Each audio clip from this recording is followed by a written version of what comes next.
Hello dear students. आज की online class में आप सभी का स्वागत है। Myself Ram Singh Meena, associate professor in botany. आज हम पढ़ेंगे BSc part first year botany के first paper diversity of microbes and thallophyta की यूनिट फर्स्ट के टॉपिक माइकोप्लाज्मा के बारे में। तो सबसे पहले हम ये देखते हैं कि माइकोप्लाज्मा क्या है। तो माइकोप्लाज्मा का शाब्दिक अर्थ हम देखें तो माइको मीन फंगस अर्थात कवक होता है, और प्लाज्मा मीन द्रव अर्थात कवक द्रव, इसका शाब्दिक अर्थ निकलता है। माइकोप्लाज्मा की खोज ई नौकार्ड एवं रस्का 1898 ने प्लूरोनमोनिया से पीड़ित पशुओं के प्लूरल द्रव के अध्ययन से इन सूक्ष्मजीवों की खोज की थी तथा इन्हें प्लूरोनमोनिया सदृश जीव PPLO के नाम से पुकारा। बाद में इन्हीं को माइकोप्लाज्मा कहा गया। बोरेल 1910 ने इनका द्विपद नामकरण किया और इन्हें एस्टेरोकोकस माइकोइडिस कहा, लेकिन यह वंशनाम पूर्व में ही एक एल्गी या शैवाल वंश को दिया जा चुका था, अतः इसे निरस्त कर दिया गया। एडवर्ड तथा फ्रुंड 1956 ने इनके लिए प्रारंभिक नाम माइकोप्लाज्मा ही उपयुक्त बताया, जिसे नियमानुसार मान्यता प्राप्त हुई। माइकोप्लाज्मा के विशिष्ट लक्षण। इसके मुख्य लक्षण निम्न हैं।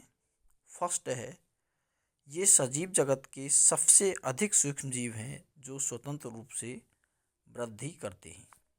ये गोलाकार अथवा बहुरूपी होते हैं, इसलिए इन्हें सूक्ष्म जीव जगत के जोकर कहा जाता है।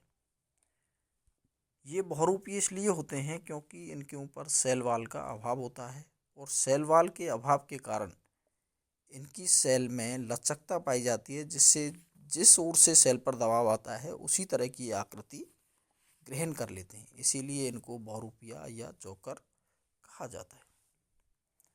इनमें कोशिका भित्ति नहीं पाई जाती है, जैसा कि मैंने अभी कहा था। इनको कल्चर मीडियम पर ग्रो किया जा सकता है तथा इनकी वृद्धि के लिए स्टेरॉइड्स आवश्यक हैं। ये एंटीबायोटिक्स के प्रति प्रतिरोधी होते हैं, लेकिन टेट्रासाइक्लिन तथा क्लोरोम्फेनिकोल के प्रति संवेदी होते हैं। इनका कोशिकीय संगठन प्रोकैरियोटिक प्रकार का होता है।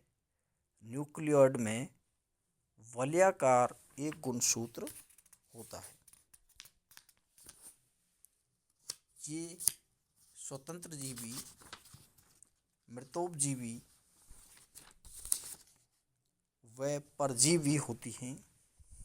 पौधों में ये फ्लोएम ऊतक में रहते हैं। माइकोप्लाज्मा कोशिका की संरचना। ये एक कोशिकीय जीव हैं जिनमें जंतु की तरह कोशिका भित्ति नहीं होती है। इनकी कोशिका विशेष आकृति की नहीं होती हैं, लेकिन अधिकतर में गोलाकार 0.1 से 0.25 म्यूएम व्यास वाले होते हैं। माइकोप्लाज्मा की आकृति कोशिका भित्ति के नहीं होने के कारण लगातार बदलती रहती है,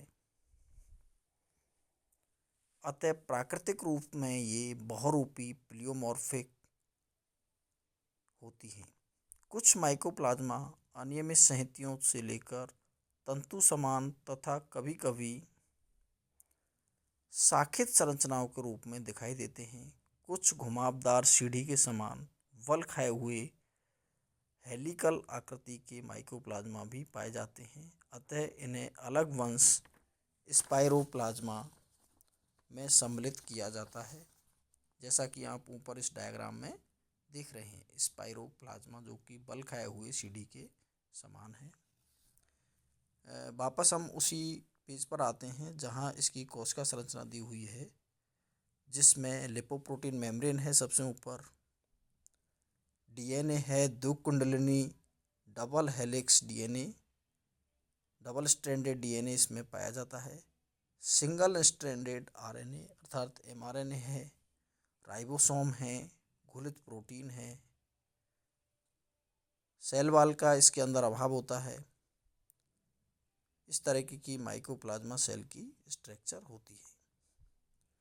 माइकोप्लाज्मा कोशिका की सूक्ष्मदर्शी संरचना प्राकृतिक जीवाणु कोशिका के समान होती है, लेकिन इसमें कोशिका भित्ति, कशाभिकाएं, रोम, मीजोसोम तथा प्लाज्मिड आदि नहीं होते हैं। माइकोप्लाज्मा कोशिका का अध्ययन निम्न भागों में किया जा सकता है, जो इलेक्ट्रॉन सूक्ष्मदर्शी अध्ययनों पर आधारित है। फर्स्ट, जीवद्रव्य कला। माइकोप्लाज्मा कोशिका में सबसे बाहर जीवद्रव्य कला पाई जाती है, जो लाइपोप्रोटीनों से बनी हुई 100 एंगस्ट्रॉम या 10 म्यूएम मोटी होती है। यह अत्यंत लचीली होती है, इसी कारण माइकोप्लाज्मा की आकृति निश्चित नहीं होती है। Second, ribosomes. इसमें 17 इस प्रकार के राइबोसोम काफ़ी संख्या में पाए जाते हैं, जो 50S तथा 30S उप इकाइयों या सब यूनिट से बनी होती हैं। राइबोसोम प्रोटीन संश्लेषण के स्थल हैं। Third, RNA. ये राइबोसोम में आरआरएनए तथा कोशिका द्रव्य में मुक्त रूप से पाए जाते हैं। वे कोशिका के शुष्क भार का 7 से 18% होते हैं। डीएनए, यह सर्पलाकार रूप से द्विकुंडलित वलयाकार अणु होता है। यह कोशिका के शुष्क भार का 1.5 से 5% भाग होता है। जीवाणु की भांति यह केंद्रक कला से घिरा हुआ नहीं होता है तथा इसमें हिस्टोन प्रोटीन व केंद्रिक भी नहीं होते हैं, लेकिन जीवाणु डीएनए की तुलना में इसमें G/C अर्थात ग्वानिन एंड साइटोसिन का अनुपात निम्न होता है, जो प्राय 24 से 40% होता है। अब हम देखते हैं रिप्रोडक्शन, माइकोप्लाज्मा में जनन के बारे में। हम देखते हैं कि माइकोप्लाज्मा बहुत ही सूक्ष्म जीव है, तो यहाँ इसमें सिर्फ कायिक जनन ही पाया जाता है।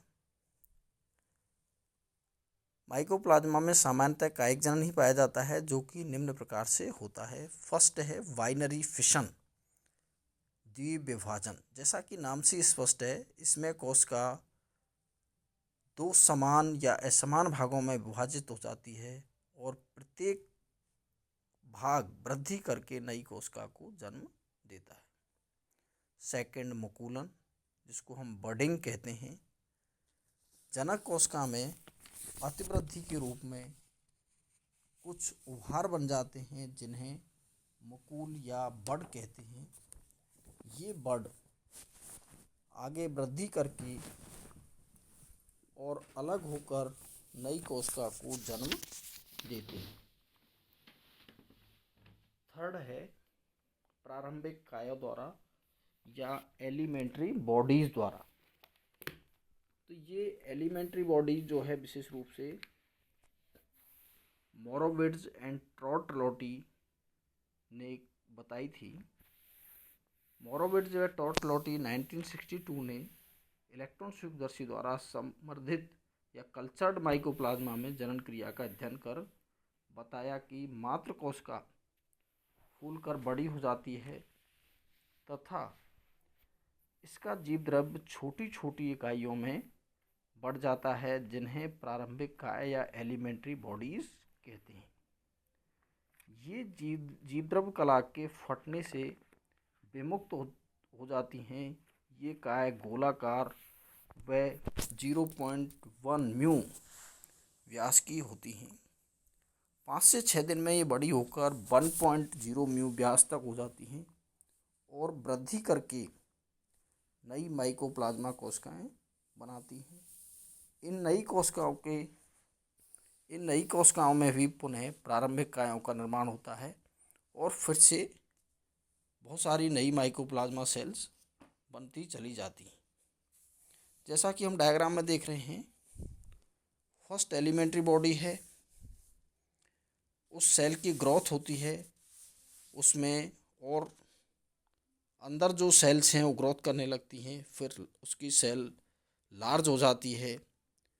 एक साइड में सेल लार्ज होकर के उसके अंदर एलिमेंट्री बॉडीज़ बनती हैं जो कि सीधे अपनी सेल वाल जो सेल मेम्ब्रेन है उसको फाड़ करके रप्चर्ड करके बाहर आ जाती हैं और बहुत सारी एलिमेंट्री बॉडीज़ बना देती हैं जो माइकोप्लाज्मा सेल का काम करती हैं।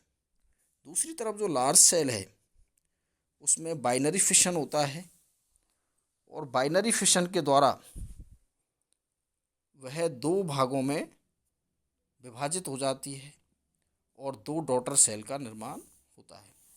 प्रत्येक डॉटर सेल के अंदर एलिमेंट्री बॉडीज़ वृद्धि करती हैं और वो लार्ज सेल की तरह व्यवहार करती हैं। जैसा कि हम देख रहे हैं, large cell with developing elementary body, और फिर ये इसकी सेल मेम्ब्रेन को रप्चर करके बाहर आ जाती हैं और बाहर आकर के नई माइकोप्लाज्मा सेल्स का निर्माण करती हैं। इस तरीके से इसमें जनन का कार्य संपन्न होता है। अब हम देखते हैं माइकोप्लाज्मा का संचरण या ट्रांसमिशन कैसे होता है। माइकोप्लाज्मा रोगाणु का संचरण जंतुओं एवं मनुष्यों में सामान्यतः हवा द्वारा होता है। पादपों में यह मुख्य रूप से कीटों द्वारा या कलम तैयार करते समय, ग्राफ्टिंग लगाते समय पादप के संक्रमित रसों द्वारा संचरित या ट्रांसमिटेड होता है। जैसे हम देखते हैं, सैंडल स्पाइक डिजीज माइकोप्लाज्मा द्वारा जनित है जिसका ट्रांसमिशन जेसस इंडिकस द्वारा होता है। दूसरा, little leaf of brinjal disease जो है वो हिशिमोनिस फाइसेटिस के द्वारा इसका ट्रांसमिशन होता है। यह कई बार एग्जाम में पूछा भी गया है कि लिटिल लीफ ऑफ ब्रिंजल में किस कीट के द्वारा ट्रांसमिशन होता है, तो हिशिमोनस फाइसेटिस के द्वारा होता है। तो इस तरीके से पूरे माइकोप्लाज्मा का लाइफ साइकिल था जिसको हम इस टॉपिक के अंदर पढ़ चुके हैं। आगे नए लेक्चर के लिए आप इस चैनल को लाइक एवं बेल आइकन दबा के सब्सक्राइब कीजिए, जिससे आने वाले वीडियोज़ का नोटिफिकेशन आपको समय पर मिलता रहेगा। धन्यवाद।